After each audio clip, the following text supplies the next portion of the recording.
పరిమళము నీదేనా నాలో పరవశము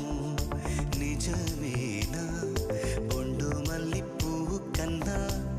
తేలికగు నీ సోకు రెండు కళ్ళు మూసుకున్నా లాగు మరి నీ వైపు సొగసును చూసి పాడగాయలా కనులకు మాట రాదుగా అలా వింతల్లోనూ కొత్త వింత నువ్వేనా ఆ అందం అంటే అచ్చంగాను నువ్వే ఏ చిలిపి కళ్ళలో